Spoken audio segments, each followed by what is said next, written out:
but I couldn't move an inch. Everything seemed to grow distant.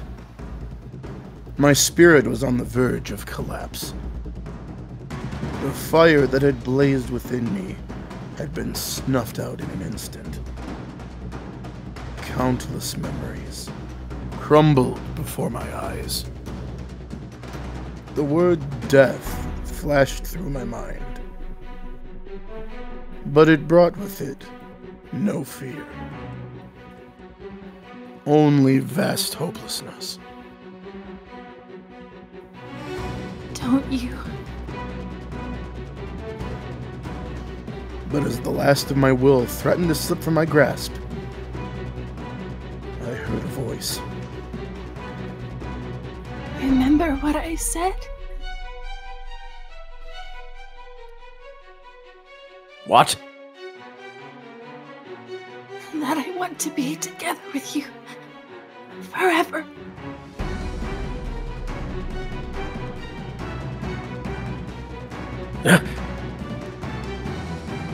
What do you think you're doing?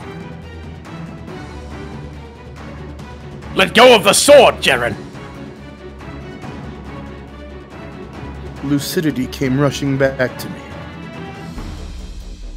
And a split second later, I understood what she meant, what she wanted. I didn't give myself a chance to consider where that road might lead, if I wanted to walk down it, if I would come back to regret the decision, or if it was the right thing to do. There was no time to think, only act. I couldn't let this opportunity go. So I shut everything out. My mind, my looming conscience, my sense of right and wrong, my heart. I shoved aside every possible distraction, rekindled the near-extinguished fire of my rage, let out a visceral howl,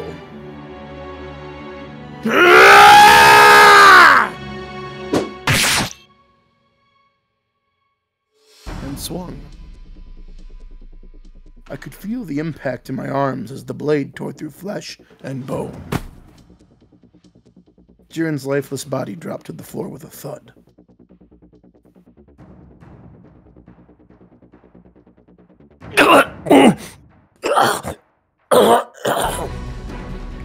And the tip of my blade ripped a gash in Barnier's throat. A geyser of blood erupted from his neck.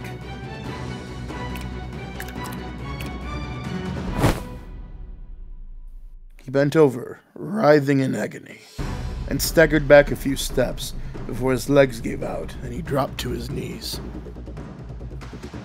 His eyes were opened wider than I had thought possible, and he brought both hands up to his throat to stem the flow of blood.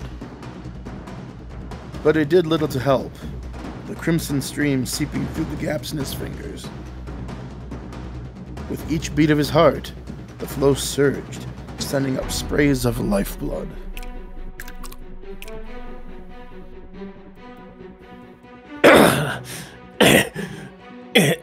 Impossible!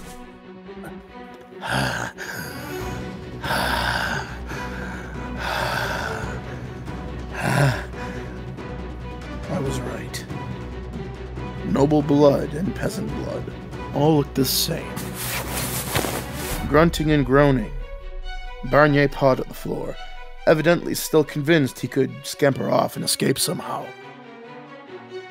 He left behind a trail of blood as he crawled.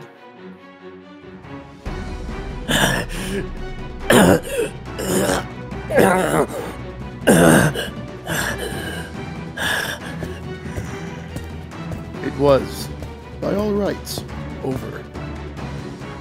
However, there was still one last thing to take care of. I marched over to the Lord and placed my foot on his back, slanging him down into the ground.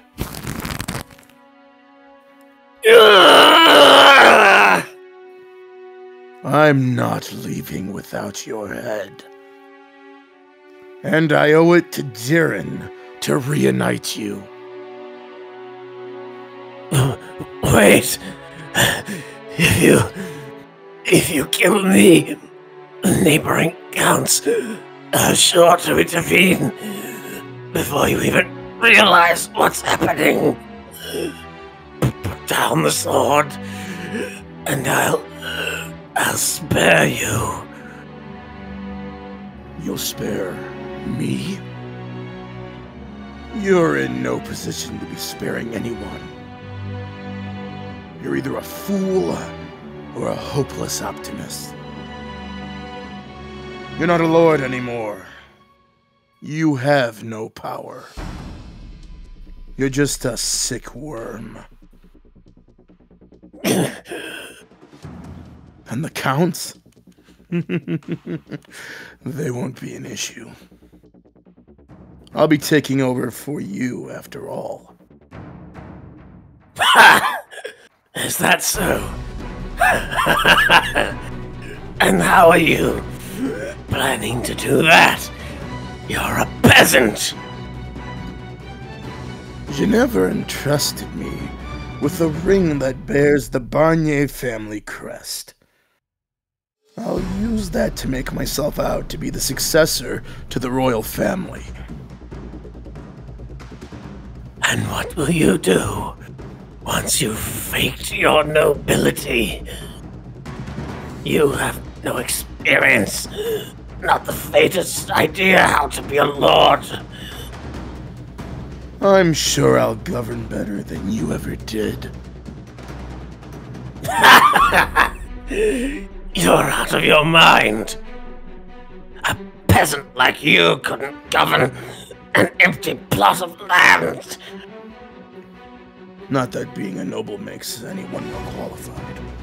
As you've more than clearly demonstrated. I'll take your seat. And then I'll take the world. Ludicrous. Think very hard about this, boy. Killing me will be a mistake you can never fix. Put down the sword. Does death frighten you so much you would deign to beg for your life, Lord? Like I said before we began, though, the only way this ends is with one of us dead. I pressed my sword against Barnier's nape, then leaned into it hard. The blade sank into his flesh, the gash spreading like a crack in glass.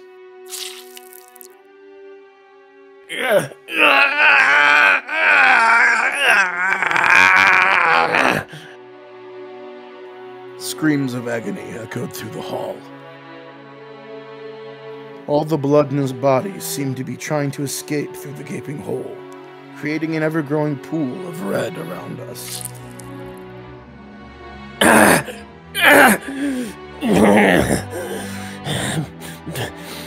Before long, you too will be driven to madness.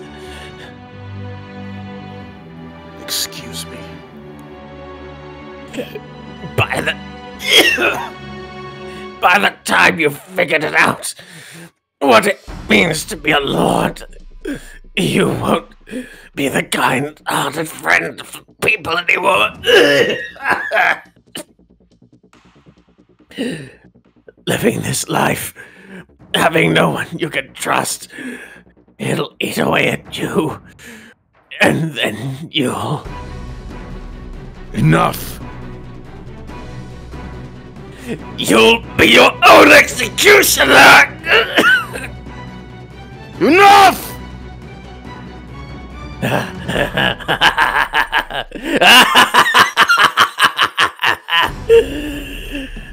I'll be waiting for you.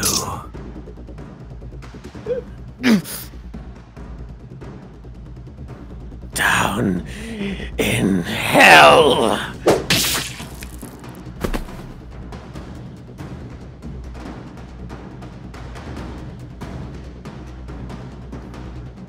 Here!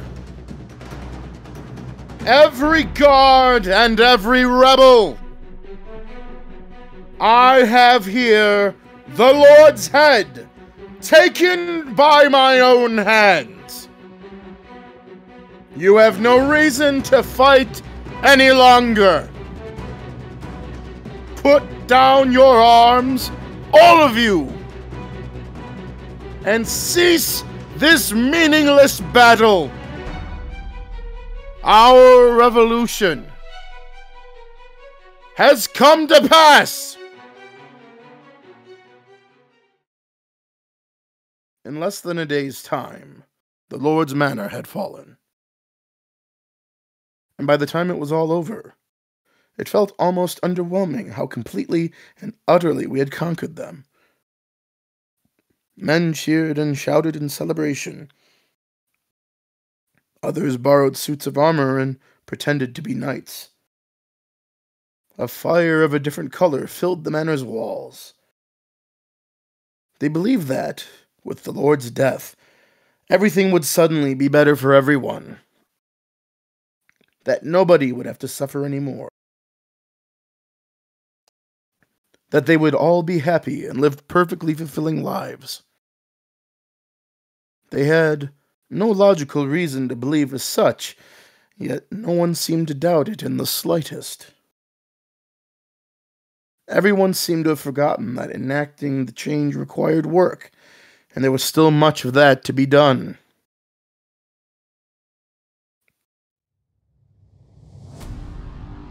The entire rest of the day, the men partied and celebrated, paying no heed to the corpses strewn about the property. Even the injured joined in. Nothing could stand in the way of their merrymaking. They raised goblets to my great accomplishments, and I smiled along. Though their fiery passion could not penetrate the cold bubble that had formed around me. The only real fervor I had felt all day was while I crossed swords with Barnier. Now, my head was surprisingly clear. Perhaps clear wasn't quite right. It was stagnant. I felt as though I were suspended in a dark sludge. Barnier's dying words hovered around me. By the time I figured out what it meant to be a lord, I wouldn't be the kind-hearted friend of the people anymore, he had said. That I would have no one to trust. That would eat away at me.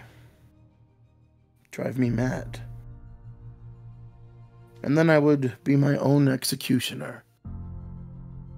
Again and again, I tried to tell myself that I wasn't like him, that I wouldn't end up like him.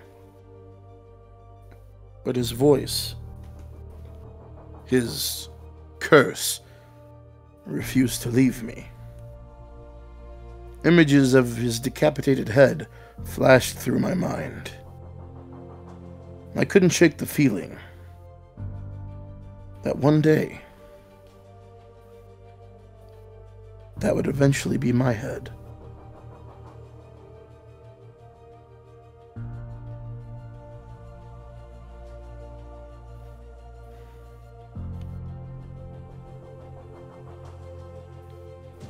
Well, there you are, kid. Been wondering where you ran off to. Oh, Gratien. How goes it? That sure ain't the face of a man who just pulled off the goddamn revolution. Your wound hurting? I've got some that can make the pain go away, if you want some.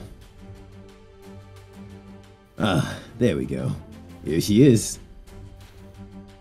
Take one of these leaves and grind it up at the back of your mouth. You should start tingling right at the back of your head in no time. And then, all the pain's gone, like it never was there. It's some pretty great shit. If you don't mind getting a little loopy for a bit, anyway. But after all that, it ain't like you're gonna need to think straight for a while. So what do you say? Take a few? I think I'll pass. It does hurt, but I can handle it. And, why the long face? You're a hero now. People are gonna be looking up to you. And that ain't gonna make a great look. What with the big rocks? I don't remember seeing this here before. Please don't touch it. It's Ceren's gravestone. So that's what's got you down in the dumps, huh? I mean, I get it. I sure as hell didn't see that one coming either. Talk about a shocker. Sweet little thing like her in bed with the Lord. Women can be fucking scary creatures at times. I don't even want to think about what kind of shit she was screaming while she got all chummy with us. There was no mask, no facade, and no scheming. She was always just being herself. You out of your mind, kid? She played us for months, and not a tiniest hint. If that ain't a facade, I don't know what is. She never believed herself to be lying to us. Assuming Ceren genuinely didn't grasp the concept of sadness or fear, that she was incapable of experiencing negative emotions, then it does kind of add up. She loved the Lord, while also enjoying her time with us. To her, they weren't mutually exclusive. To her, feeling both was not wrong. Well, it looks like you're a lot better at arithmetic than me. 'Cause that don't come close to adding up into my head. Or maybe you just don't want to accept that it was all a big fat lie. Perhaps. I'm not Ceren, and I don't know what she had with the Lord, so all I can do is speculate. And perhaps I do merely want to believe that she was part of the family. Gratien, could I ask you to keep this from Maria and the other girls? Yeah, sure. Regardless of what Ceren's actual feelings were, I don't see any reason to sully their memory of her. Fair enough, I guess. Not like the dead can make their own case. So, the least we can do is find the least that we can do for the ones they left behind is to not taint their memory.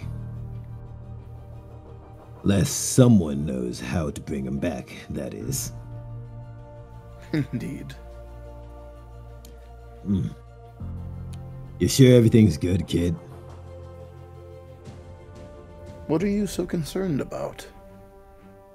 I mean, this is yours now.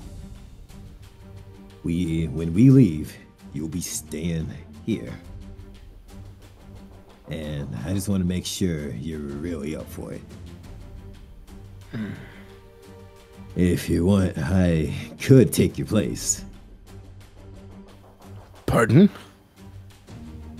If you think being in charge will be too much to handle, I'll gladly take it off your shoulders. Hell, we both know I'm more of a fighter than you. I could have taken Barnier out without him getting so much as a scratch on me. What do you say? I'll do it. Don't be stupid. The whole city would be savages by year's end if you were in charge. Hey, just offering your way out, kid. It's my burden to bear, and I have no intention of passing it off. I'll have myself back in order by tomorrow. Well, if you say so. But don't forget, you're in for this for the long haul. Don't worry. I can handle it. So, do you have any specific plans moving forward? The woman you were conspiring with, Ginevra, was it? They offed her, didn't they? She was hardly the only noble hoping to see Barnier overthrown. I'll have to start by building up a solid foundation of supporters amongst the nobility.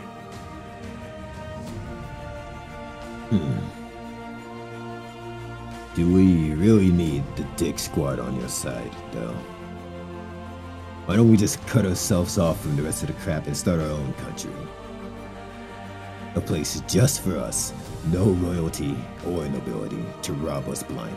Just our city. That would be ideal, but unfortunately, it isn't quite so simple. We can't just overthrow the Lord, take over the city, and build a big wall around the borders. Without a clear, legitimate transfer of power, the neighboring counts will undoubtedly intervene. So, we fight back. What's the problem?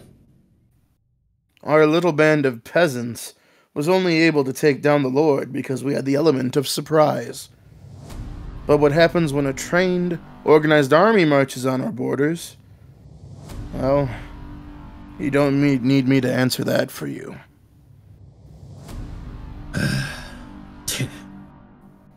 This world's kind of a massive bitch, huh? But it's a hell of a lot better. It's a hell of a lot better than having old Barnier in power, I guess. You'll change things for the better, though, won't ya? You have my word. Great. So, Jacopo, I know we'll be parting ways here soon and all, but I want you to know, I'll never forget this day. We crashed the gates of hell together, and we made the devil our bitch. It don't matter how far apart we are, nothing will change what we've been through. So, let's make this city into the best goddamn city all around. You from the top, and me from the bottom. Yes, let's. It's a great comfort to know I have you down there. I have a good deal of trust in you. I won't disappoint you, kid. And don't ever hesitate to give me a shout if you need some. When we first met, I kinda wanted to throw you off a cliff, and you still rub me the wrong way sometimes. But I also consider you one hell of a partner. And I mean that. We risked our lives together for each other. Brothers in arms. Thank you. I, too, consider you a good comrade. You and the rest of the gang. I was beginning to think you'd never come out and say it. Now, remember, kid, don't you let us down with this, or you'll be hearing from us. Capiche? I know you can do it. I won't let you down. It'll all go fine. I have allies. Friends I can count on. With their help, I can change things for the better.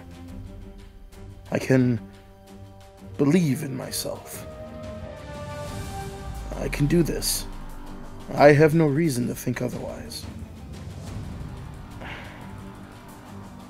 This fluttering in my stomach is nothing to be concerned about.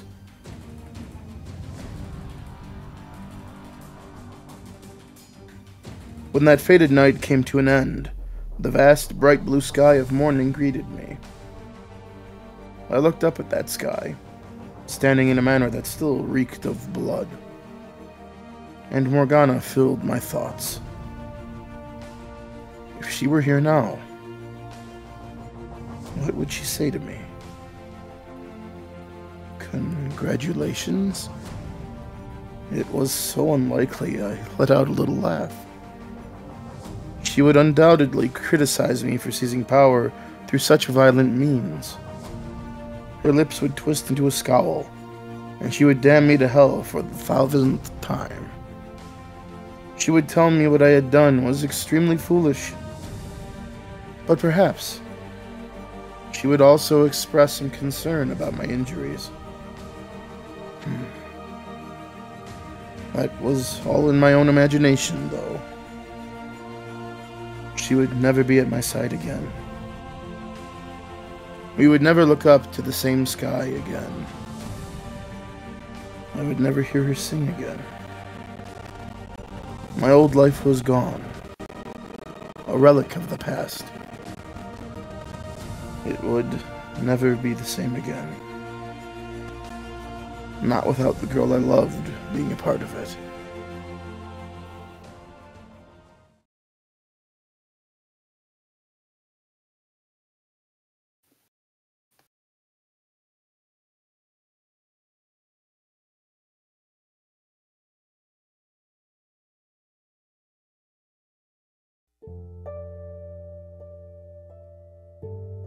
Frank?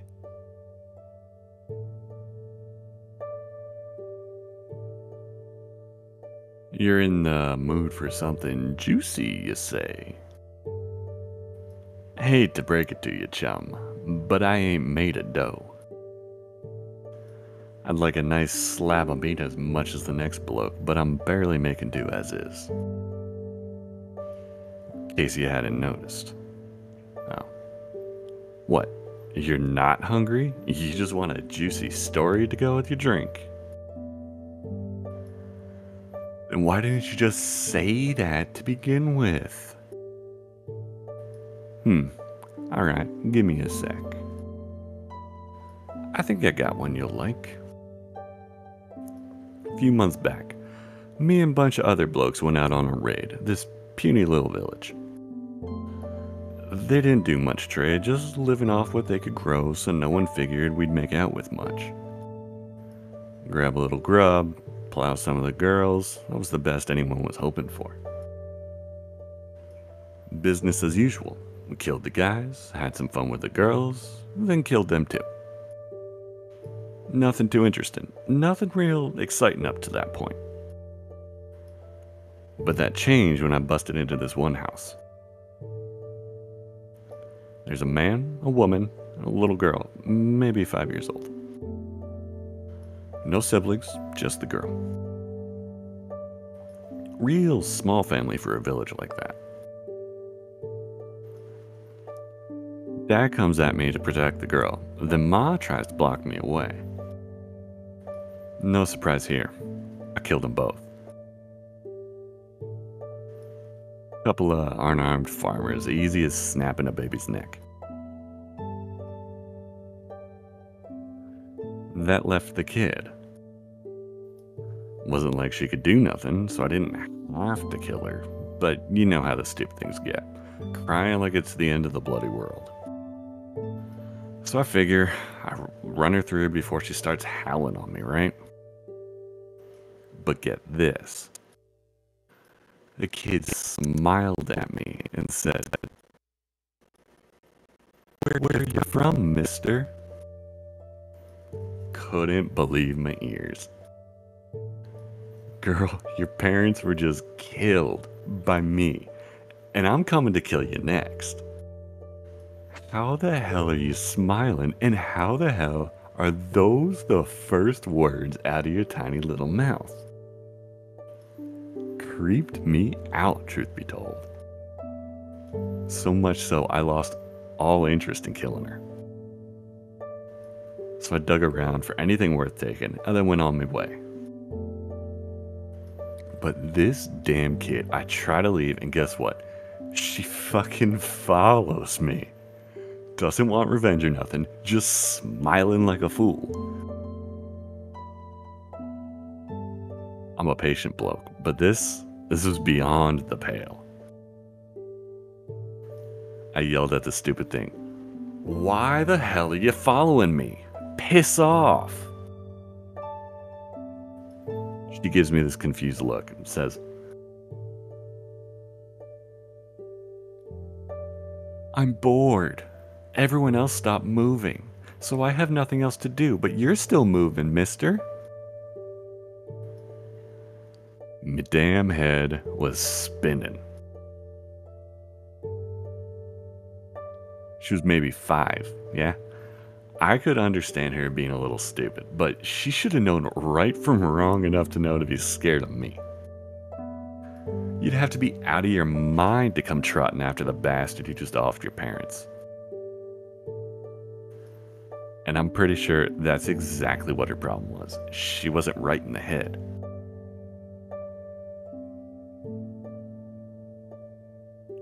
I tried to get her to piss off, but she wasn't hearing it.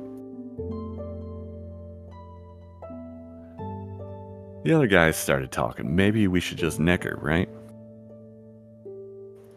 Then one guy says with a big smile, what say we take bets on what it'd take to make the kitty cry?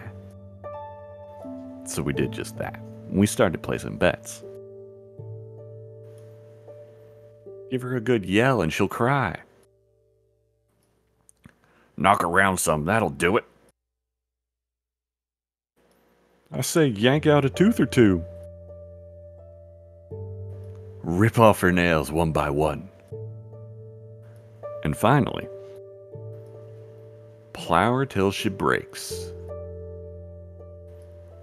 We went round and did everything we could think of, our absolute worst. Not like we ever pretended to be good people, but it ain't every day you see a bunch of grown men taking turns knocking the hell out of a 5-year-old girl.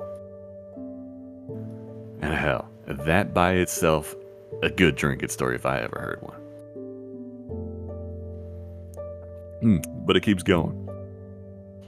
She never cried. No matter what we did. Not a once. She would groan and twist her face when we hit her, so she did feel pain. But even then, that was only for a second. After that, she'd be back to smiling like an idiot. Tell you the truth, she seriously creeped me the fuck out. I want to just end it there and forget all about her. But the rest of the guys, they took a liking to her. Wanted to bring her back with us.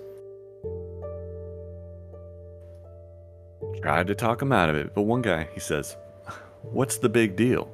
Ain't like we're adopting her. We'll have some fun, and when we get bored, she's gone. And it's pretty damn to argue against that. If I kept fighting it, I'd look like I was trying to be the good guy or something. And so now, we've got this kid in the crew. First month or so, she's with us, everyone's treating her like their plaything. But after a little bit, that starts to change. They start being kinda nice to her. Giving her extra food, letting her join in on conversations, that sort of thing. She still creeped me out, sure, the way she never stopped smiling. But she wasn't ugly or nothing. Could be kinda cute even. Once she started talking with us more, I realized something. Get this, none of us knew this damn kid's name. So I ask her, and get this. She says, I'm me. Dead fucking serious. Like I've been saying, the girls always never made so much sense. But this was on another level. So I press her. No, what's your name? But she just tilts her head and says the same thing. I'm me. So you're saying your name is me? I ask. And she gives me this big fat grin, nods her head. Who the hell names their kid me? Her parents seemed like reasonable enough folks. They at least cared enough to try and protect her from me. They just ran out of ideas trying to come up with a name for her. What? As I'm thinking to myself, I see there's something sewn into the bottom of her shirt. Looked like writing, I can't read for shite. So I call over the only educated guy in the crew and have him look at it. Turns out it was a name, Ceren. Your name ain't me, it's Ceren, I say. She lights up like a fucking village we just got through with. Really? My name's Ceren? I never knew. I let out the biggest sigh of my life and say to her, you are the dumbest broad I ever know.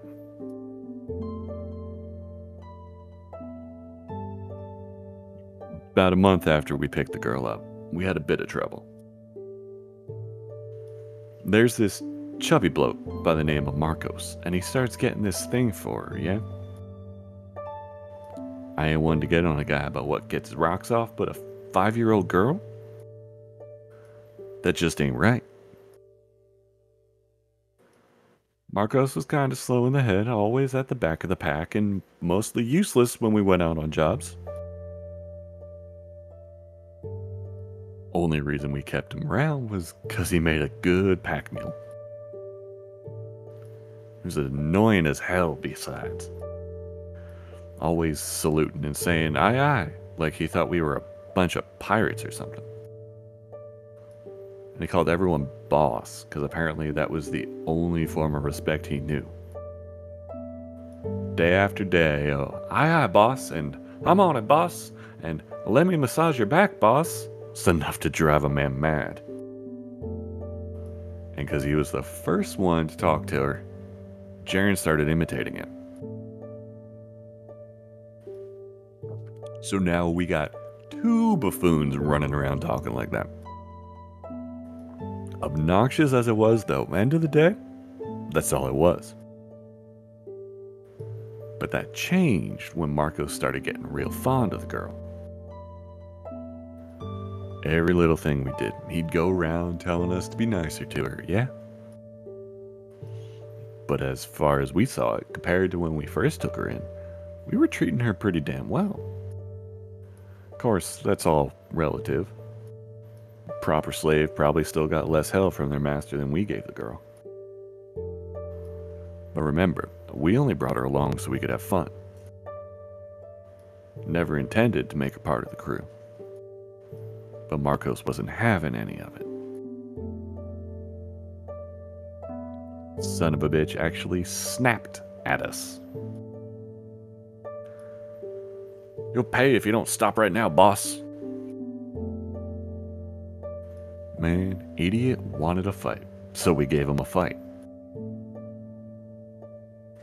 The whole lot of us beat the ever-loving hell out of him, stomped his face in so bad you couldn't even recognize the poor bastard anymore. But that wasn't enough for him. His face a big bloody mess, Marcos said, I won't let you lay another finger on Ceren, boss. Tell you the truth, I didn't think he had the sack. Then Ceren comes trotting in. Seems she heard the ruckus and wanted to see what was up.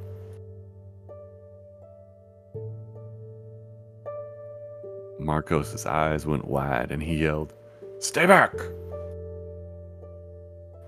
But the girl, she just stood there. Same old stupid smile on her face. Seeing her come in, one of the other guys smirks, plops his arse down on Marcos' back and holds a knife up against his neck and says, "Hey Ceren, you like Marcos?" And with a big grin, she answers, "Hi, boss." Through the swollen, bruised up mess his face was, you could just barely make out Marcos smiling. Next, the guy on his back says, "Then would it make you sad if we roughed him up a bit more?" "What do you mean, rough him up?" "Cut off his fingers, scoop out his eyes, have a little fun." Fun is fun. Why would that make me sad? You hear that? I ain't making this up. The girl's still standing there smiling, and Marcos, he go pale as a ghost. And he did it. He cut off his fingers. Ceren's still smiling. He gouged out his eyes. Still smiling. And finally, he slit Marcos' throat. Even as the blood spraying right into her face, she never once stopped smiling. Just before he kicked off, Marcos looked like he was thrown in the deepest, darkest pit of despair. I've seen the hope drain from God knows how many men's eyes, but that was on a whole nother level. And as you can imagine, I wasn't the only one Ceren creeped out anymore. Everyone felt the same way. She was so messed up, we all thought we might start turning into her if we kept her around any longer. So next city we land in, we sell Ceren off. And we all lived happily ever after. Minus one twisted little girl. What do you think? Juicy enough for you? You feel sick? Sorry about that, chum. I thought you had a stronger stomach. I do wonder what Ceren's up to these days. She's still smiling like an idiot, or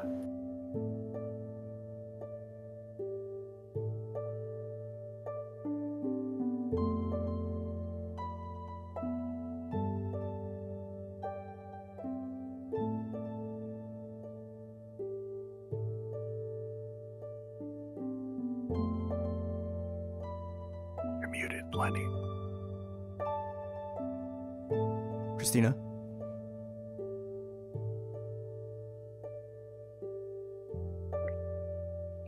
Good day to you too, sir.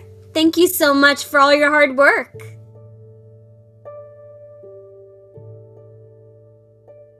Yes, that's correct. This is where our slaves were when they were stolen, as I described when I reported it.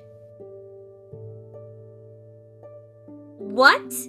The number of stolen slaves I gave you doesn't match the number you heard from other sources?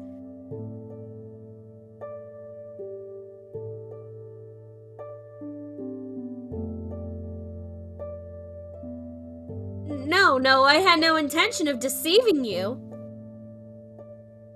I simply assumed it wouldn't be a problem, because I wasn't claiming we lost more than we did. Yes, I understand. I beg your pardon. I should have reported the number correctly. I will do so in the future, so please, if you would look the other way just this once. Why did I report fewer slaves were stolen? I imagine you would find that curious, yes? Why would anyone want less of their lost manpower returned to them indeed? It's quite simple. I did not think it would be any great loss if she were not to come back.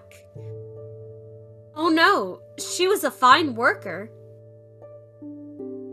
And she didn't cause any trouble either. You want to know about the girl? I doubt it will be of any help to your investigation, but I don't mind telling you.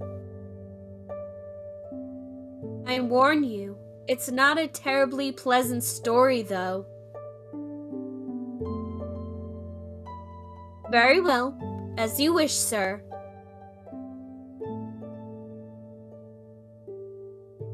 We purchased her when she was about 5 years old, so she's been with us for quite some time. 8, maybe 9 years now.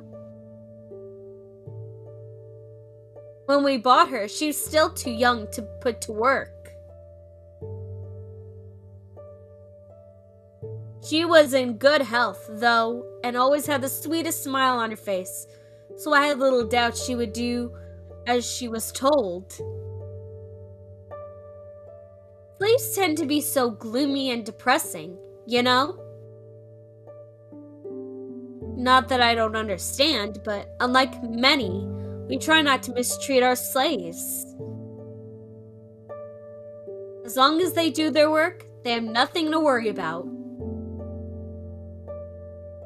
The best slaves, I think, are the ones who aren't so dreary as to be infectious and make us feel guilty.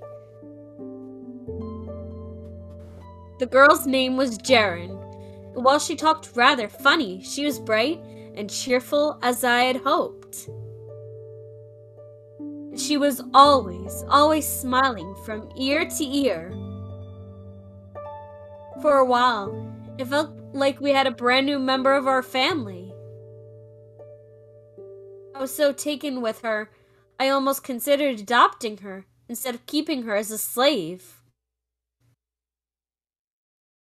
And how did I go from wanting to take her in to not caring if she didn't come back? It's rather difficult to explain, to tell you the truth. Yes, that's right. She never caused any trouble. She never stole anything, and she never refused to work. She never cried, and she never got upset. No matter what happened, she always did her work with a smile on her face. That sounds like the ideal slave. Yes, you would think so. And I have no complaints regarding her work. Neither did my husband, nor our servants. I imagine I'm the only one who would be happy to never see her again. I started thinking the girl peculiar about 2 years after we purchased her. Right around that time, one of our other slaves attempted to run away. Yes, that's right. As I said, we have never once mistreated our slaves.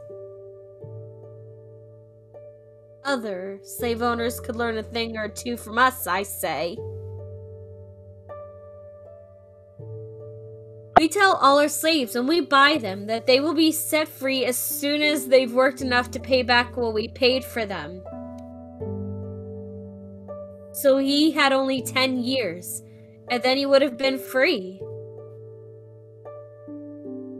But he chose to spit in the face of our generosity and... My apologies, I've gone off track, haven't I? The slave who ran was captured soon after. But trying to flee is one of the greatest transgressions a slave can commit against his master. As such, it was, as I'm sure you understand, necessary to punish him. But I assure you, we never mistreat. Yes, I'm sorry. I'll continue. So as I said, he had to be punished. My husband took a length of rope and used it as, a whip, I think it's called. He had all the slaves watch as he lashed the one that had tried to run. It was for their own sake. The other slaves needed to see what would happen if they attempted to flee. The lashing continued for a full day. All the slaves present reacted differently. Some averted their eyes, some cried, some looked on trembling. But it was clear they were afraid, which meant the punishment had served its purpose.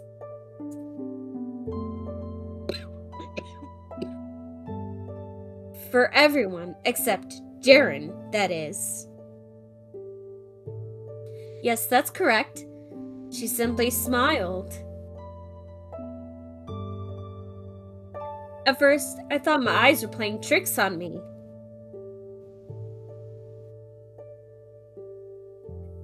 But every time I looked over at her, I saw the same thing. As the slave being lashed screamed out in pain, Ceren didn't even flinch. She just stood there, smiling.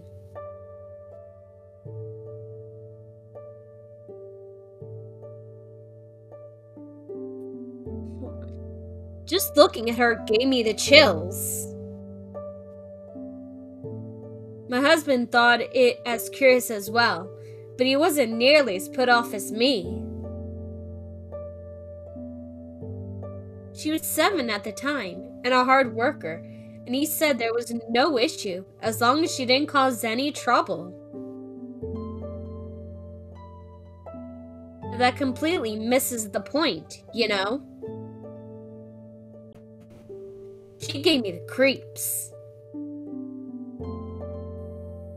I wasn't comfortable with her around. But of course, my husband has the final say. I couldn't defy him. So I did my best to forget that day. I couldn't get the girl out of my mind though, no matter how hard I tried. My gaze was drawn to Ceren, and I noticed quite a bit as I observed her more carefully. Say one of the slaves hurts himself while working. You might expect another slave to ask if he's alright, to help patch up the wound, to volunteer to take on his responsibilities for the day, to show concern and compassion. But Ceren, she would just smile and go on her way, not a word. She was hardly perfect either. Is anyone though? And she would make mistakes occasionally. Everyone slips up, and we try not to make a huge fuss about it because we sincerely value our slaves and the work they... My apologies. In any case, we can't simply brush such mistakes off, so we make sure to admonish them whenever something happened to ensure things run smoothly. But even as I scold her, Ceren's still smiling. As I'm sure you can imagine, it's hard not to feel as though you're being disrespected. So once I lost my temper and smacked her. It was only the once though. I swear, I'm not a violent woman. I hate raising my hand to anyone. I was sure that if nothing else would make her cry. But still, she smiled with half her face red and swollen. I was so perplexed, I came straight out and asked her, "Why do you not cry?" "I just hit you. How can you keep smiling?" And she said, "Why would I cry? I'm not sad about anything." Pressing the issue further, I discovered she had evidently never felt bad for anyone in her life, including herself. Can you imagine? How terrible is that? It's not right. So I decided I needed to teach her how she was supposed to act. I taught her that when she saw someone get hurt, she needed to show sympathy. That was when she was being reprimanded. She needed to show remorse and a desire to improve. Ceren listened carefully to every word I said, and before long, she started putting my teachings into practice. At first, I was relieved.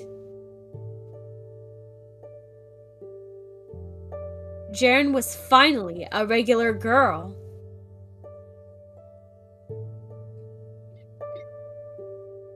She showed concern, compassion, regret. But it was all an act. She acted sad when someone got hurt, and then she turned around and was smiling again. It never lasted more than a few moments. Emotions were but a flash, there, then gone before you realized. It wasn't normal. Wasn't human.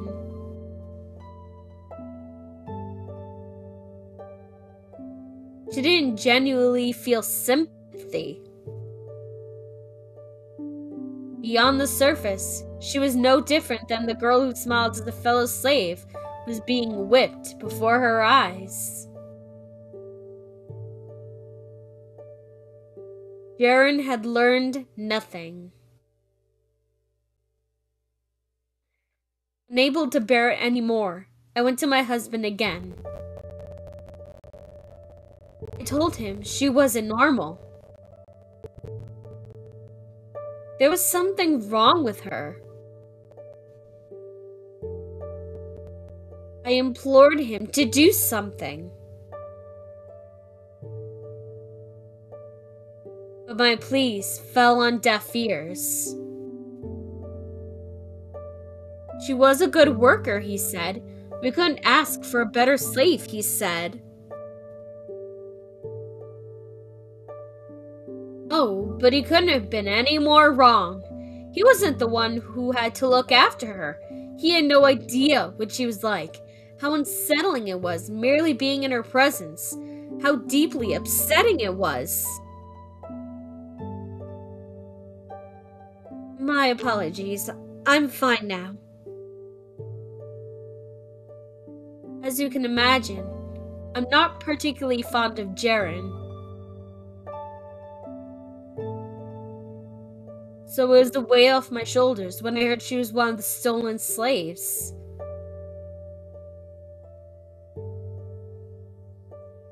Why are you giving me that look? You think I'm the one who has the problem? You think there's nothing wrong with her, just like my husband? One look at her smile and you know I'm telling the truth. That she's not simply a little eccentric. That there's more to it than that. I can't take it anymore. Is there no one who will understand me?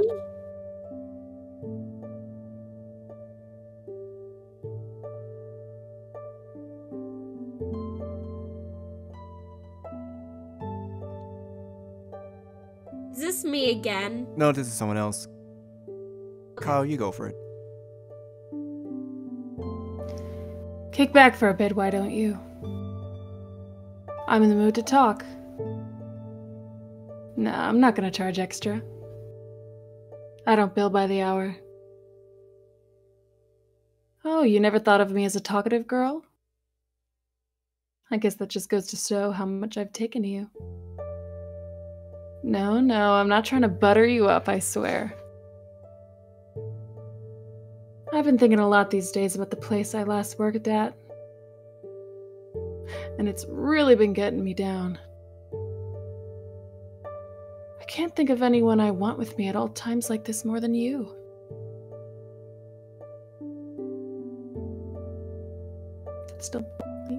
Did something happen there? Yes. I've been waiting for that question. It's a bit of a long story. Hope you don't mind. There's a city about 10 days by carriage from here. You know the one, right at Lord Barnier's doorstep. The place I used to work was there, and every so often the Lord would summon a few of the prettiest girls to come to his manor.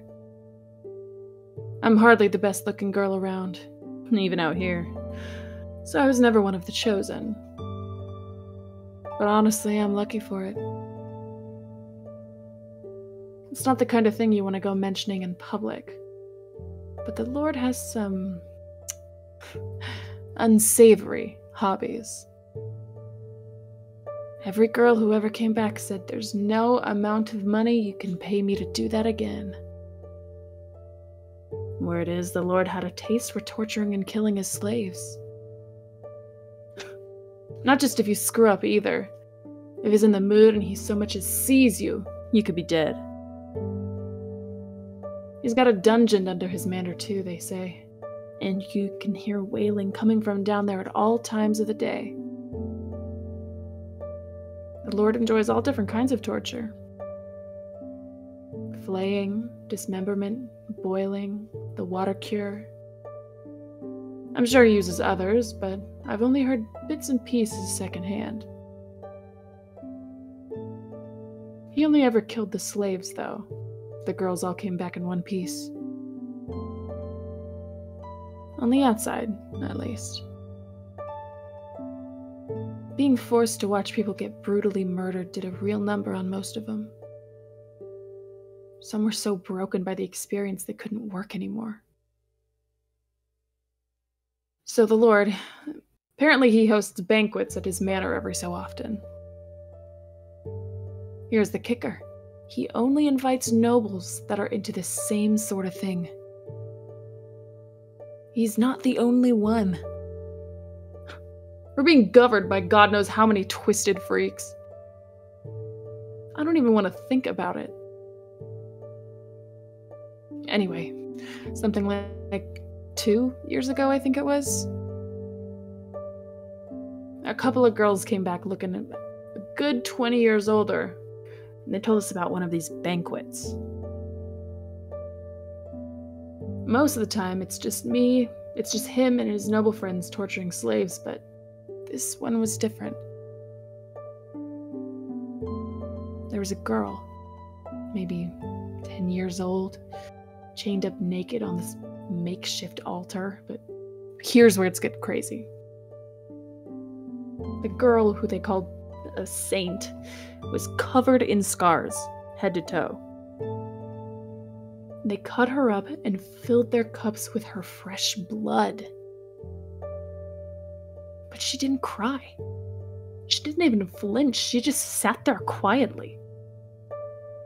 And when she did speak, it was to condemn them as blasphemers and sinners. Can you imagine? Chained up like that, and she's scolding her captors, telling them God will punish them for their actions. I wouldn't have the guts. Maybe she was raised at a church or something.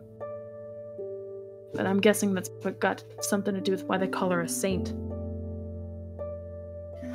Oh yeah, the slave revolt was right around that time too. You hear about that? Just rumors? Well, they're not just rumors. It really happened. Because of the revolt, the girls who'd been there made it out in mostly decent shape. And for a while afterwards, the Lord didn't send for anyone. I'm guessing he was too preoccupied patching up the holes in his manor and finances to spend much time fooling around.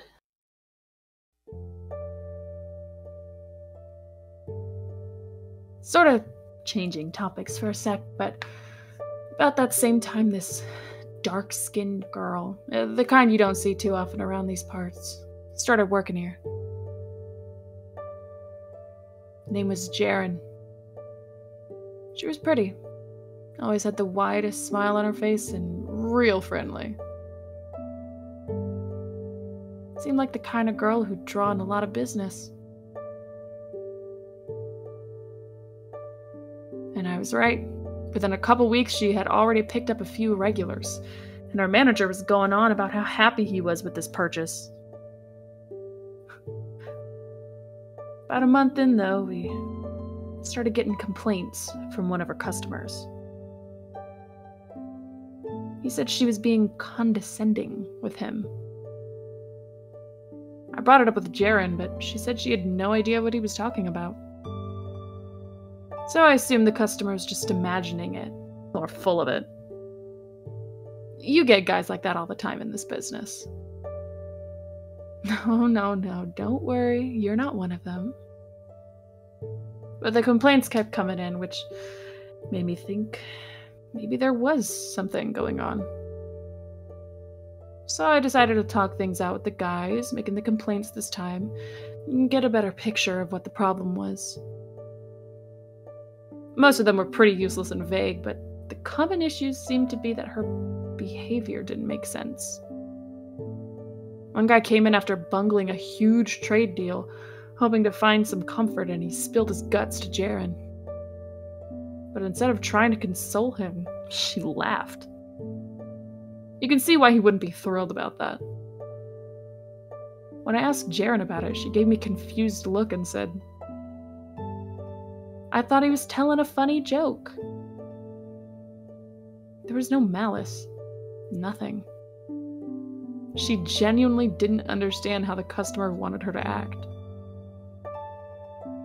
You can't run a business like this without a solid customer base, so making sure everyone leaves happy is crucial to operation. Which is probably not something I should be talking about with the customer, but, well, you're special, so cut me some slack, okay? Anyway, something had to be done about Ceren. We couldn't risk more dissatisfied customers. So I figured the best thing to do was give her some training. Here's how you should react if a client brings up such and such, and here's what you should say if they're looking depressed or upset or whatever. How and when to be reactive, and how and when to be proactive. Ceren was a quick study, so it wasn't long before she was putting my lessons to work. I would have been happy with just reducing the number of complaints to a more normal level, but Ceren improved so dramatically we heard nothing but praise from then on. Say a patron was looking a little blue. She'd give him a big pouty face and say, "What's the matter? You can tell me anything." "Oh no, that's terrible. I feel awful for you." "Is there anything I can do to help? Anything at all?" Just this constant stream of comfort, almost to the point of being excessive. She had gone from bright and energetic to sweet and sympathetic as well. On the surface, anyway. Every condolence she offered was completely fake. She was acting, and I knew because I was the one who taught her how. There was nothing wrong with that, though. We're not in the business of genuine human interaction, after all. Thinking back on it now, though, I probably should have taught her what the real thing felt like, rather than just how to fake it. About a year later, the Lord started sending for girls again. We all knew he was a madman. That was common knowledge. But he paid well, and everyone always came back alive.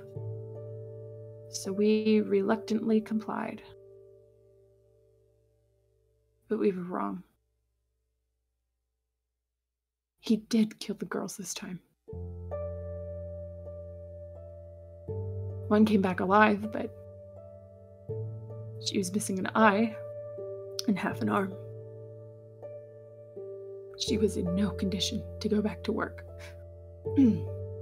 Even just going about her daily life would be difficult. We were aghast. But things only got worse from there. The next time the Lord sent for us, we panicked. For one, no amount of money was worth what waited at the Lord's manor. And two, it was impossible to run a business if your employees kept getting killed. So we attempted to turn him away. But his messenger simply said, "The Lord will not take no for an answer." We either complied, or we were all executed for treason. What little hope we had left crumbled. We were screwed either way. So we fought among ourselves like a pack of wild animals. "I'm too ugly, you go. I have more regulars, you go. No one likes you anyway." Pure chaos. I was, of course, part of the brawl. And here's where she comes in. Ceren. Everyone's in a big mob, clawing each other's face off, and she just tilts her head and asks, "Why are you so afraid of the Lord?" Seeing that stupid, clueless look on her face, just about everyone in the room burst a Vassal. "All right, we'll send her," we said, and it was decided. Ceren smiled, not bothered in the slightest, gave us a cheery "see you later," and went off to the Lord's manor. To no one's surprise, she never came back. We figured she had been killed. A week or so later, the messenger showed up again asking for more girls. By this point, the manager was furious. He demanded to speak with the Lord in person, saying if something wasn't done, the whole brothel would collapse and he'd put his life on the line to prevent that. Seeing him so resolute, I felt a newfound respect for him. I also thought he was a complete idiot, but I still respected him. After all, there was no way the Lord would be open to negotiation. That much was obvious from everything he'd done. The manager and a few assistants set off for the Lord's manor. And about 2 weeks later, he returned. Or his head did. His assistants managed to avoid death, so they were able to tell us what had happened. No one was exactly thrilled to hear more twisted tales about the Lord. But we listened anyway. And no one could have imagined what they told us. Ceren was there. With the Lord. Alive and well! Not only had she not been killed, he had apparently taken quite a liking to her. The manager was surprised to see her too, but he figured it was as good as a chance he would ever get. If Ceren would speak up in his favor, the Lord might actually listen to her. So, emboldened, the manager pleaded with the Lord, begging him not to harm the girls, that we wouldn't be able to send anyone else otherwise. and for attempting to oppose him, the Lord ordered the manager be executed. The manager, however, entreated Ceren for help. "If you have a heart, Ceren, please tell the Lord not to take my life. I have people who need me." Without hesitation, Ceren nodded, saying, "You think you could maybe let him live?" It seems a bit, I don't know, disrespectful to a whore to speak to the Lord like that. But he didn't get upset with her or anything. He really had taken a liking to her, apparently. The Lord nodded and said, "I'll offer you a choice then. Ceren, you may have whichever one of the following you prefer. Either I spare this man's life, or you can have my full attention for the rest of the day." The manager and his assistants were all baffled. How was that even a decision? How is a man's life, a man who had employed her for more than a year no less, comparable to a little attention? But they were even more baffled by Ceren's reaction. She thought about it for a second, and then, blushing, she said, "I want your attention." Everyone's jaws dropped. The manager about burst into tears. He begged her to reconsider, to have pity.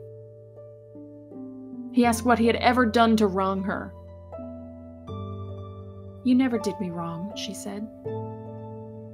"Then why won't you have him spare me?" "I just want his attention more." "And you're willing to let me die for that?" "What's so scary about dying anyway?" Not only did she not comprehend sorrow, she seemed to be devoid of anything resembling fear as well. Which explained why she had so much trouble sympathizing with people's suffering. Why she was always smiling, no matter how bad things got. Without our manager, the brothel went to hell. His son took over, but he didn't give a damn about any of the girls. All he cared about was if he had enough booze to keep himself perpetually smashed. So, figuring I had a better chance elsewhere, I left everything behind and ran, leaving my future in fate's hands. Fate was kind to me, and I managed to make it here. They come to me in my dreams sometimes, though. I still see the faces of the poor girls we sent off to the gallows.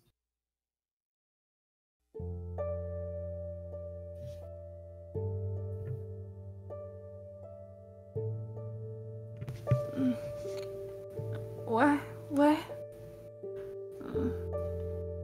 Where am I again? Awake again, are you, whore?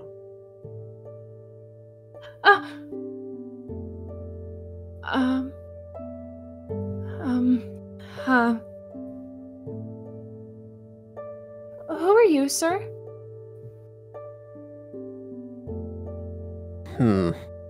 It would seem your memories have not fully recovered.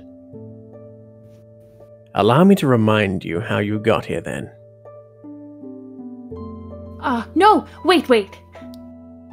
It's right on the tip of my brain. Let's see. I was at the brothel, and then I was invited to the Lord's palace. I got brought to a big city. Then I was taken to the Lord's castle. The Lord called me into his room. And then he... you strangled me! Indeed.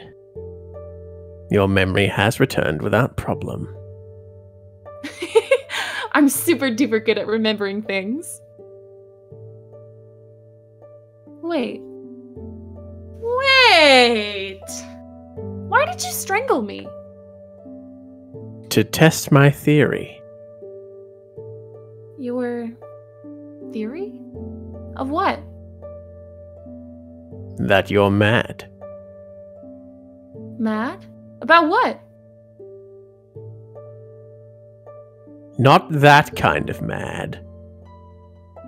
First of all, I never bring just one whore to my quarters. I brought you here because you piqued my personal curiosity. You mean you're having orgies in here every day? Wowzers, you've got some serious stamina. Not being alone with one person reduces the chances of an assassination attempt. Oh, that makes sense. It's pretty tough being the Lord, huh? So, what are you so curious about little old me for?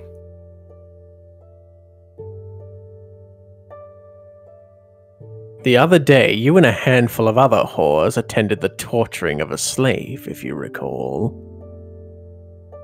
I made you all watch as he died. But you didn't seem affected in the slightest. Oh! Crap, I'm so sorry. For what? I wasn't sad enough, was I? The nice farm lady and the girl at the brothel taught me how to be sad and how to be angry. But if I'm not careful, I forget. I'm sorry for not being sad like I was supposed to.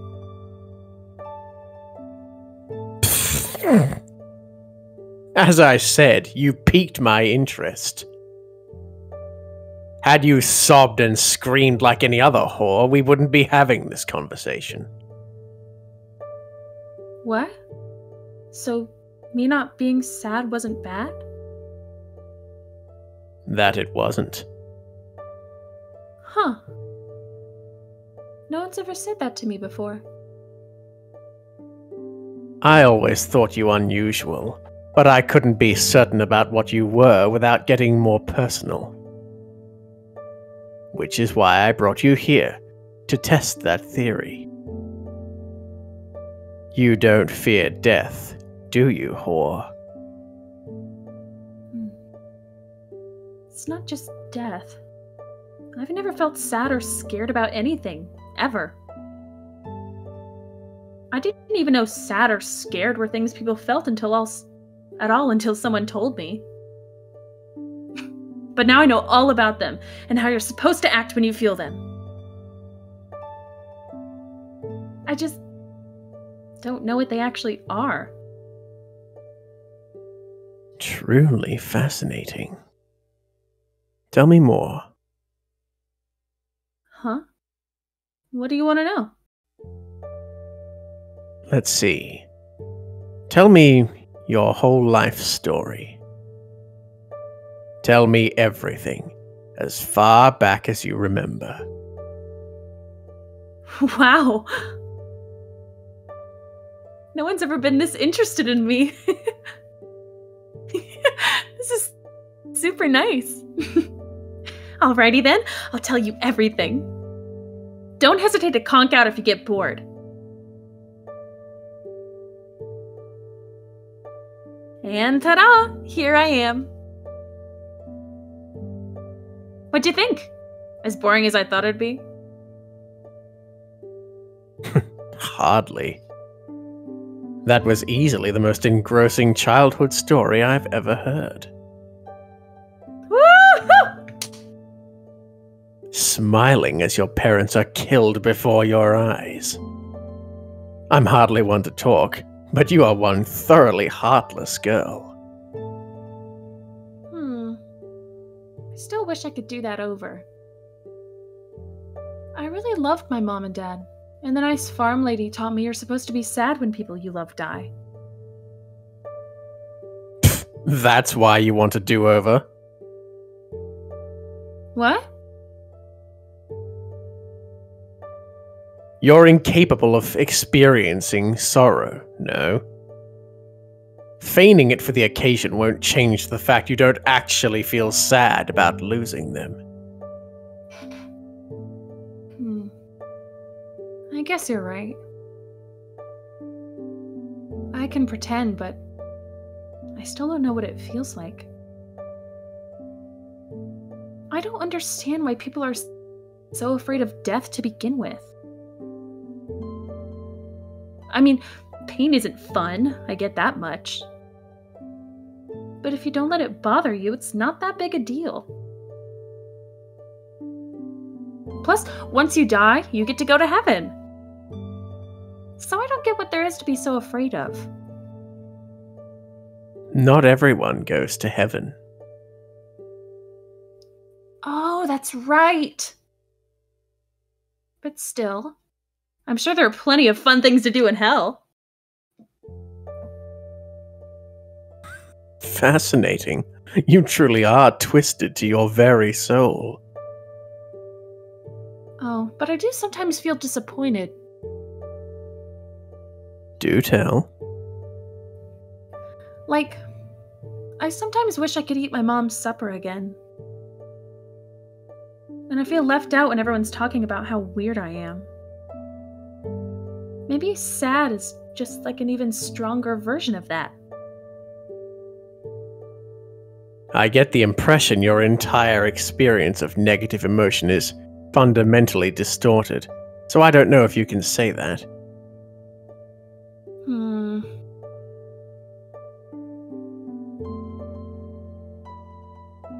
Ceren. Aye? Would you like to remain with me? What? Normally I send whores back to where they came from when I'm done with them.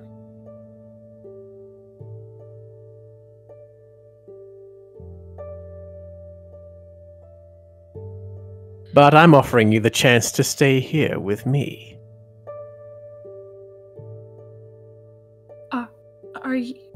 Are you asking for my hand in marriage? Oh, what do I do? What do I do? I went from a whore to the Lord's wife in 3 seconds flat! Fool! I would never even take a mere prostitute as a concubine, let alone my wife. Rat. I am, however, fond of you, so I am offering you a place in my house. So you're saying you actually want me around? Even knowing what kind of person I really am? You could say that, yes. Wow. No one's ever actually wanted me before.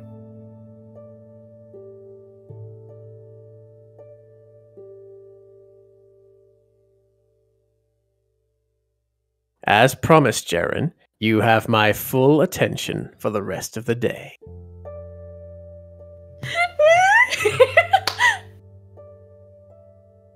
Honestly, it shouldn't surprise me anymore how twisted you are. Twisted so far, in fact, you're the most sincere and honest person in the land, to a fault. You hardly even gave that man's life a second thought. The look on his face as he died was magnificent. You are a cruel girl. I didn't do anything wrong, no matter what you say. I didn't steal anything. I didn't kill anyone. I try to stay out of everyone's way as much as possible. So you actually have some concept of right and wrong. Which means you understand that I am a wicked man. I was taught the difference, yes. Fascinating. However, simply knowing the difference is of no use.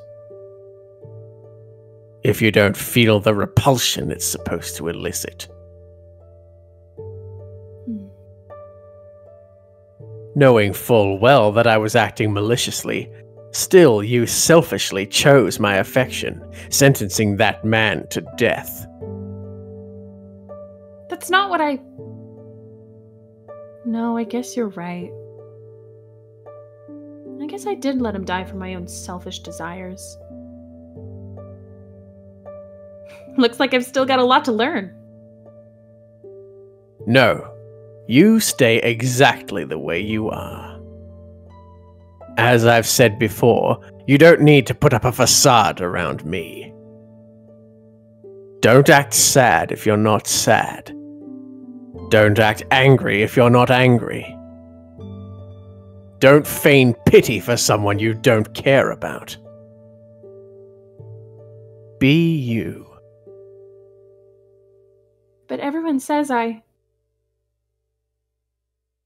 Your natural self neither disgusts nor disturbs me. In fact, I greatly prefer you that way. No matter how many slaves I kill and torture for my own entertainment, you never leave my side. You happily accept me no matter what I do. I would rather not lose that. Don't stand so far away. Sit down, beside me. Aye.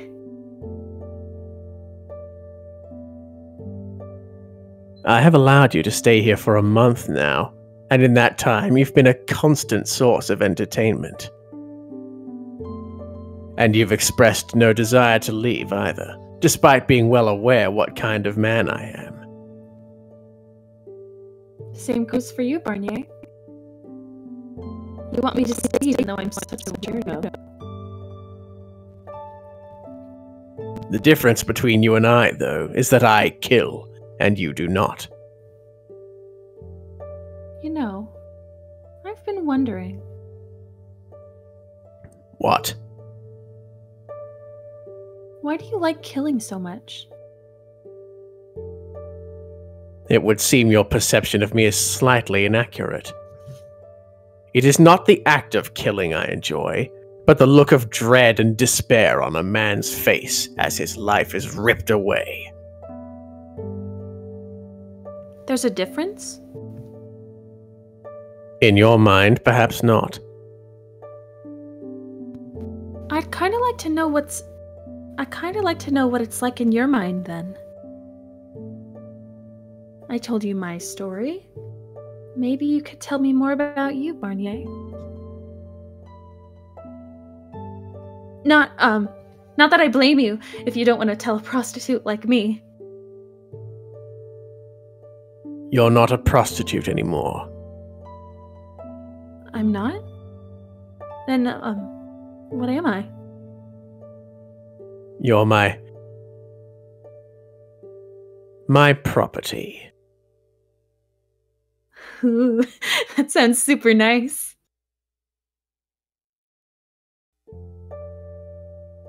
So to answer your question,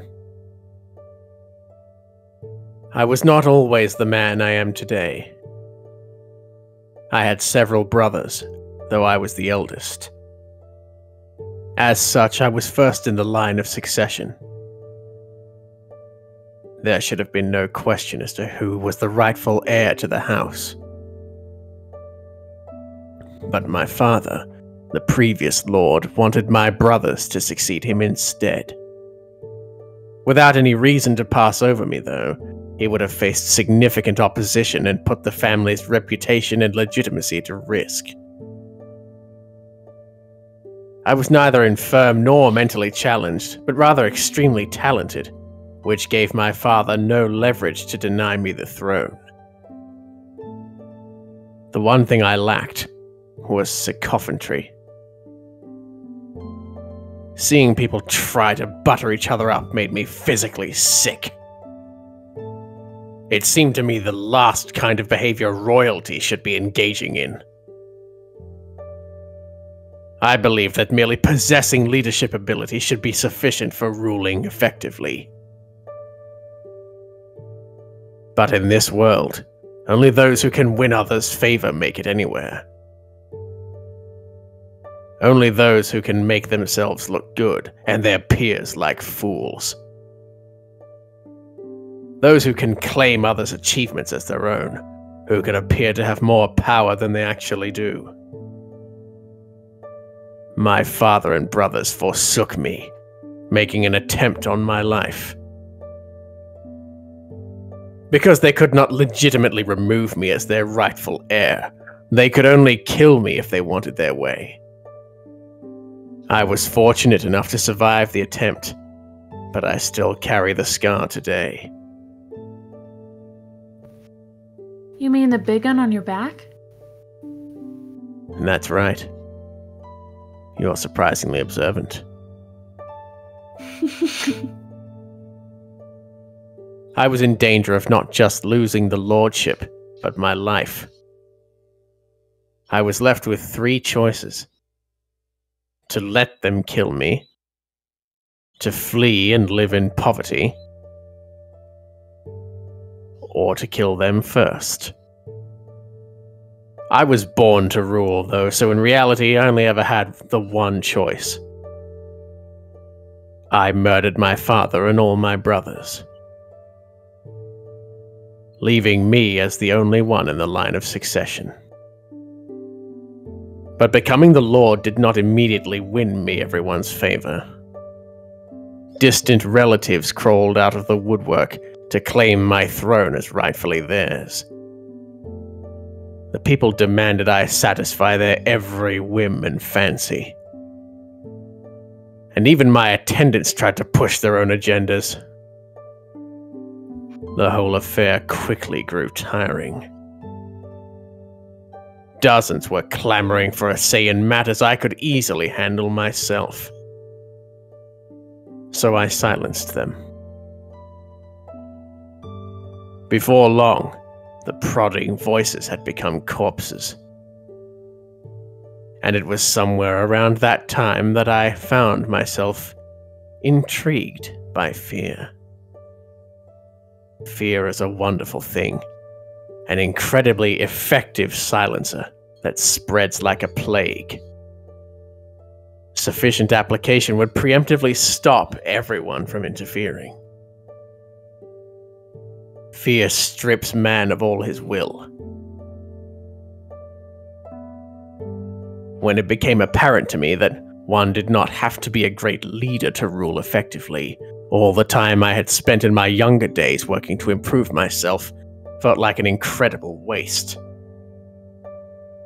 Fear became the centerpiece of my rule, and as I continued to employ it, I began to derive great pleasure from the despair it instilled in others.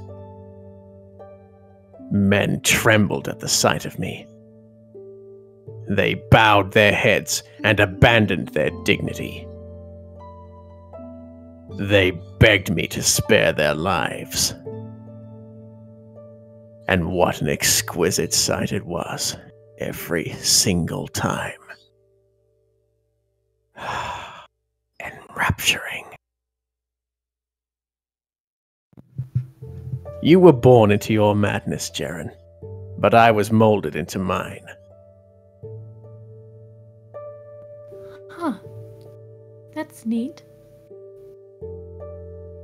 But, Lord Barnier, wouldn't that make me a bad match for you? I'm not scared of you at all. Man is a curious beast, you see. Once everyone feared me, I then came to seek those who did not. You sure are hard to please. You make it sound like I'm merely a picky child. Though I suppose there's little difference in your eyes. There were a number of others among the nobles who had, like me, strayed from the path. Hardly a surprise, given what life as a noble is like. So I started throwing banquets, inviting those who would be interested. These parties were to serve 2 purposes. The first, obviously, being for my own amusement. The second, to find those with similar tastes and bring them into my circle. I found little success with the latter, however, despite my rather zealous attempts at recruitment, so I no longer waste the effort. You weren't able to make any friends then? No, I was not. The other nobles had no interest in getting their own hands dirty. They only wanted to watch, getting their titillation from a safe distance. Not a single one shared the same madness as me. Ceren. I? You are far better than any of them.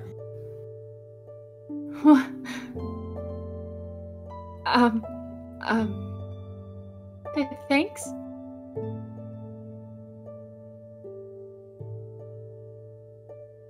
What are you squirming about? I thought nothing bothered you.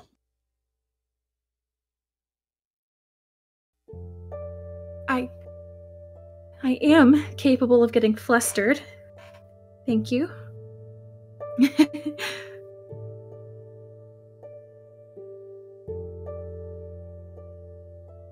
There is something deeply wrong with you. You're the one who decided to throw that curveball, Lord Barnier.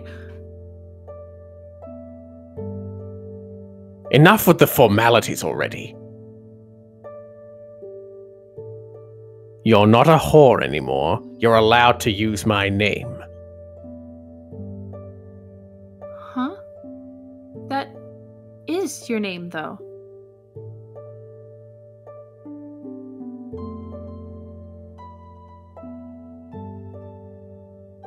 You don't know your own lord's full name, do you, Ceren?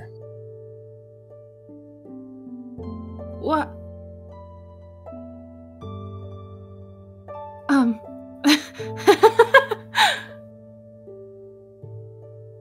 Answer the question, girl. I'm sorry.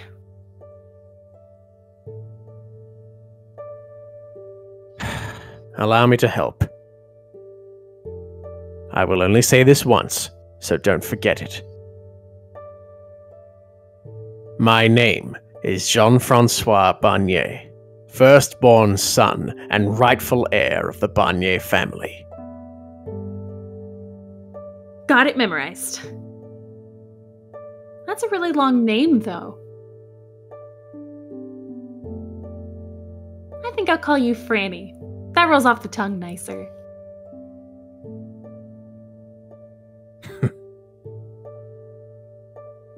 I assume I can take that cryptic chuckle as an okay? Only if you wish to be hanged. Call me Francois. Aye.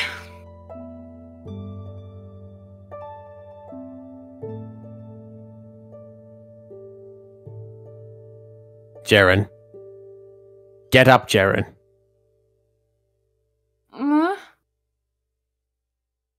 I swear you spend every moment you're not otherwise occupied sleeping. I love sleeping. I said get up, you feeble-minded Nimrod! Ow! You didn't have to hit me, yeesh. There are nicer ways to wake up a girl, you know. Be grateful I only hit you hard enough to wake you. I swear the church may have to redefine sloth if they ever meet you. This bed's so comfy, though. You do realize the blood of dozens of women has seeped into every fiber. Comfy's still comfy, though. That wouldn't bother you, would it? So what's up, Francois? You need me for something? Yes. I have a favor to ask of you. What? A favor of me? What is it? I'll do anything. Without even hearing what it is. It doesn't matter what it is. You say the word and I'll do it, Francois. And what if I asked you to take your own life right here? Just give me the knife. I should honestly be more used to this by now. Why wouldn't I do anything for Why wouldn't I do anything for you, Francois? I love you. No one's ever cared for me like you before. No one's ever wanted me as much as you. You're happy with me as I am, despite me missing all the most important pieces. Again, I really shouldn't be so surprised. Fear not, though. I won't be asking you to die today. How much harder is it gonna be then? I hope you don't want me to kill anyone. It would be my first time, and I'm not sure I could pull it off properly. You are at the bottom of my list of prospective assassins. I doubt you could successfully smother a baby. Although, you could probably cause a great deal of death, I imagine. I would like to make you into a mole. So you want me to dig holes? In a sense. There's been word of unrest building in the city of late. Money and resources gathered below the table. Murmurings of resistance being organized. So a bunch of baddies. Precisely. I want you to go down to the city and try and find as many baddies as you can. Then report back to me. Can you do that? I can try. Excellent. A whorehouse would be the best place for you to start gathering information, I think. All I need you to do is deliver reports. Anything more involved would probably cause that empty head of yours to burst. Aye.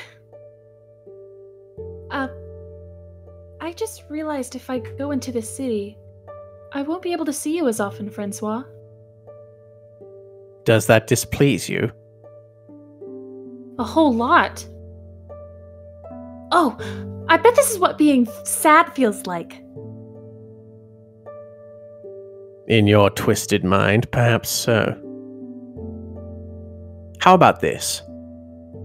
I will have a servant act as a regular client of yours. He will pretend to be a well-off merchant. At regular intervals, he will patronize the brothel, requesting your services and bringing you back to his residence. He'll pay well enough that they won't mind if you're gone for a few days, during which time you can come back to the manor and see me. How does that sound? I love it! Next, we need to discuss how you present yourself. Although you're free to be yourself in my presence, you will need to put on a suitable act down in the city. Oh yeah, I forgot about that. Now I'm getting butterflies. You spent years doing precisely that before you came here. But I didn't have you counting on me to do a good job of it back then, Francois. Allow me to offer you a piece of advice, then. What? Oh, I'm all ears. Freely tell others about the misfortunes of your upbringing. I don't think I had a bad childhood, though. You may not, but others will. Your parents murdered as you watched. Taken captive by the men who did it. Tell people your story, but don't act overly dejected. Huh? Why not? Won't people think there's something wrong if I'm not sad? People will think it's more unusual if you get too dramatic because it's so far out of line with your regular disposition. Good acting is subtle, not overdone. Oh. People will feel great pity for you when they hear of your past. And then they will see your exuberance as a sign you fought and found the strength of will to move past your ill fortune. They will be impressed, taken with you. So you needn't exaggerate your performance. Just give it a little bit of flavor. As long as you don't tell anyone those emotions are beyond your grasp, no one will have any reason to suspect otherwise. Huh. Neato. I'm feeling a lot better about this now. I expect you won't disappoint me. Aye, boss. So, hey, Francois. What is it? What would you do if, hypothetically speaking, if, when I go down to the city, I learn what sadness and fear feel like? I would kill you, because I would no longer have any interest in you.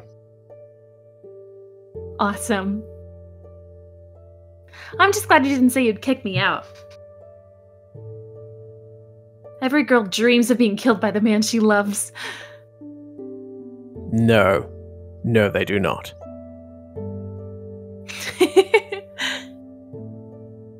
You want me to kill you? If it comes down to it, I guess. Though really, I'd rather be with you forever.